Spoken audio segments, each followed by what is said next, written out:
Wherever I end up next, I'm taking some of you with me. Come on!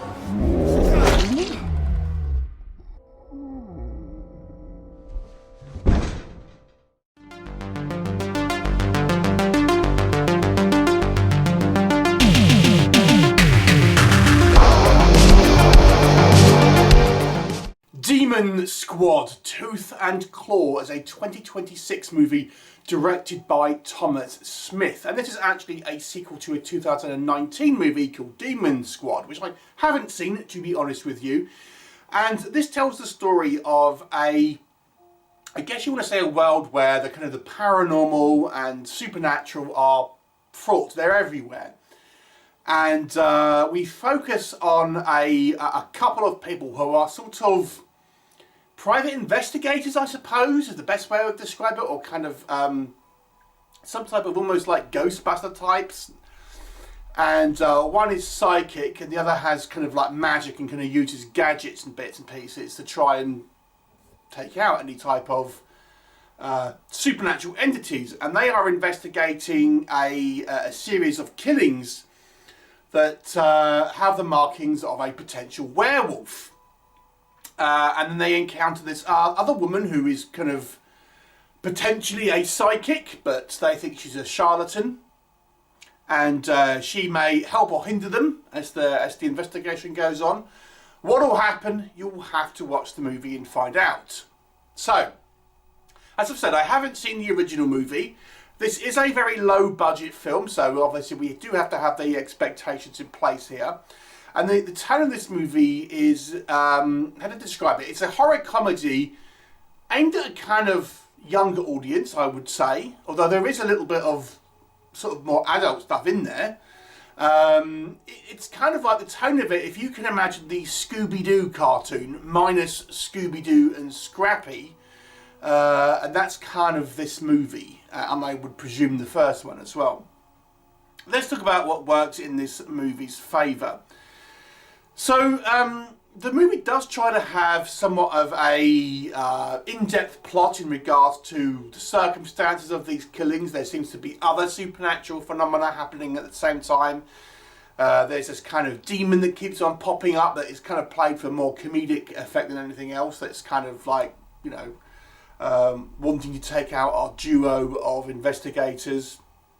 And there's kind of who's involved and why with this kind of the killings in regard to that. So it tries to have a little bit more of a, you know, maybe not a twisty narrative, but certainly more of a narrative which is a little bit more complex and possibly like you know, if you were to compare it to a Scooby-Doo style film. But, you know, it's a lot of sorts of dialogue-driven kind of conversations and things like this, and rather than kind of showing things, which we'll come on to again. But yeah, nonetheless, there is an attempt here to have more of a sort of, you know, as they say, a in-depth plot line. What I would say, considering this is clearly a low-budget movie, some of the kind of the costume effects are quite fun. I actually could have quite liked our werewolf. Looks pretty, you know, pretty impressive, man in a suit. But that's not the only thing we see. We see this demon, we see like this sort of kind of ghoul thing, a few kind of like magic effects and things like that. And you know, again, when we consider this as a low budget movie, you know, it's done to a reasonable kind of standard in regards to kind of some of the VFX. On a technical level, you know, it's relatively kind of well put together. There's one or two instances where I had a couple of issues, but for the most part, I would say 90% of it, I think the technical elements are all kind of pretty sound here. I believe this was kind of a crowd-funded movie as far as I know. So, you know, it's at least competently kind of put together. And if you are kind of liking a whimsical sort of horror comedy, which is, you know, as they say, more along the lines of the early Buffy the Vampire Slayer or Scooby-Doo kind of cartoons, then you may want to check it out, because I think it kind of tries to sort of kind of go with that kind of style of entertainment. What doesn't work, and let me just touch on some of the things that I've kind of mentioned now.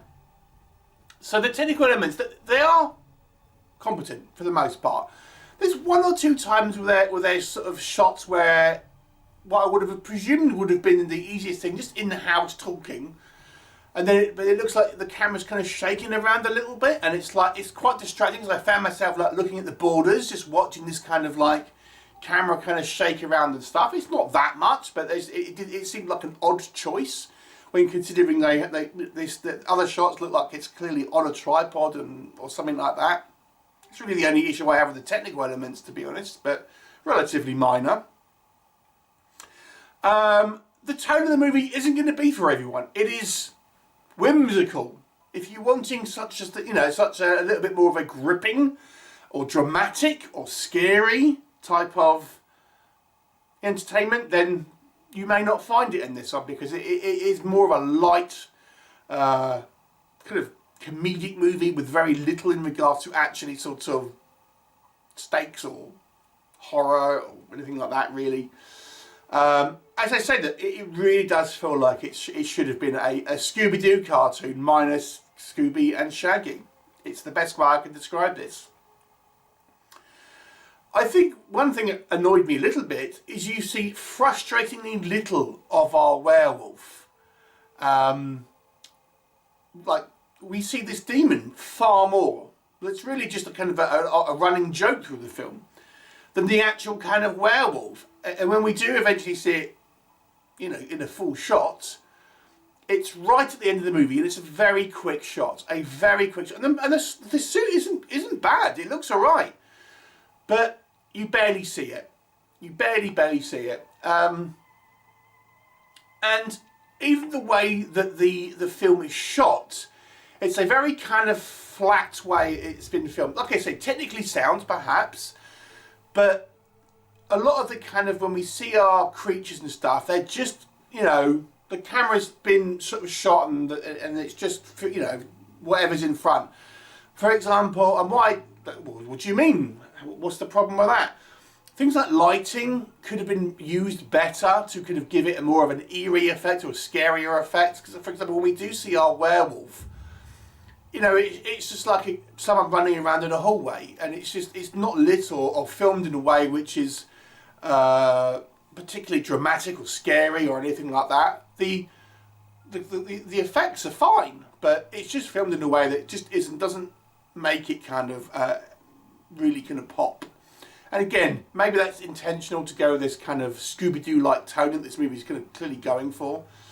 But it misses the trick on having genuinely sort of creepier moments. And when you consider this is meant to be a film based on creatures and paranormal stuff, even if it's not out and out a scary movie, you could have at least had some creepier elements.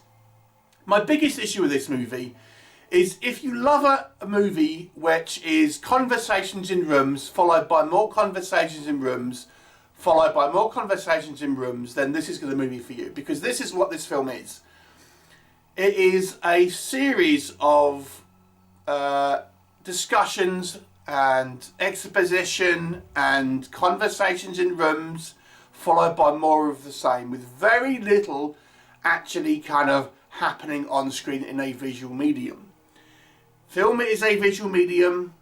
Really we should be showing rather than telling, and this movie tells us lots.